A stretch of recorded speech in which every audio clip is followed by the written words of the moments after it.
คือจังภาพเหล่านี้เคยเกิดขึ้นแล้วแต่ก็จำบ่ได้ว่าเกิดขึ้นตอนใดอยู่ในความทรงจำหรือว่าแค่ฝันไปทั้งที่หัวใจบ่เคยเชื่อเรื่องแบบนี้เลยคนคนหนึ่งที่เพิ่งเคยเจอกันแต่ว่าภาพเหล่านั้นตามเข้ามาหลอกหลอน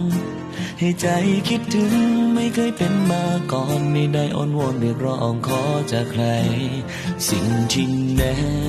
มบ่เห็นเคยปิดใจบ่ยอมรับมันแต่ตอนนี้ทุกอย่างก็แปรผันจากมือนี้หอดมือนั้นสิบ่ยอมให้ผู้ใดมาทำร้ายต่อจากนี้สิคอยดูแลเจ้าให้ดีๆบ่ให้ผู้ใดเข้ามากำไกลในชีวิตเจ้าทั้งที่ใจบ่เชื่อว่าความฮักนั้นมีจริงอยู่บ่แต่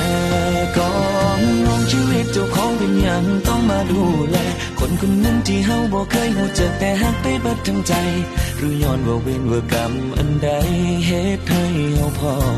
กัน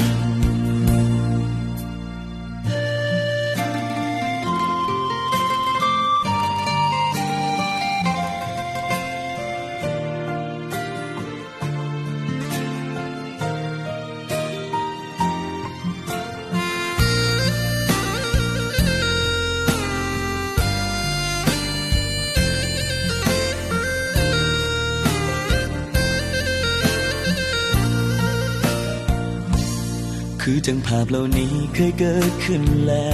วแต่ก็จำบ่ได้ว่าเกิดขึ้นตอนใดอยู่ในความทรงจำหรือว่าแค่ฝันไปทั้งที่หัวใจบ่เคยเชื่อเรื่องแบบนี้เลยคนคนหนึ่งที่เพิ่งเคยเจอกันแต่ว่าภาพเหล่านั้นตามเข้ามาหลอกหลอนให้ใจคิดถึงไม่เคยเป็นมาก่อนไม่ได้อ้อนวอนเรียกร้องขอจากใครสิ่งที่แนมบ่เห็นเคยปิดใจบ่ยอมรับมันแต่ตอนนี้ทุกอย่างก็แปรผันจากมือนี้หอดมือนั้นสิบ่ยอมให้ผู้ใดมาทำร้ายต่อจากนี้สิคอยดูแลเจ้าให้ดีๆบ่ให้ผู้ใดเข้ามากำไกลในชีวิตเจ้าทั้งที่ใจบ่เชื่อว่าความฮักนั้นมีจริงอยู่บ่แต่ก่อนน้องชีวิตเจ้าของเป็นอย่างต้องมาดูแลคนคนหนึ่งที่เฮาบ่เคยรู้จักแต่ฮักไปเบิดทั้งใจ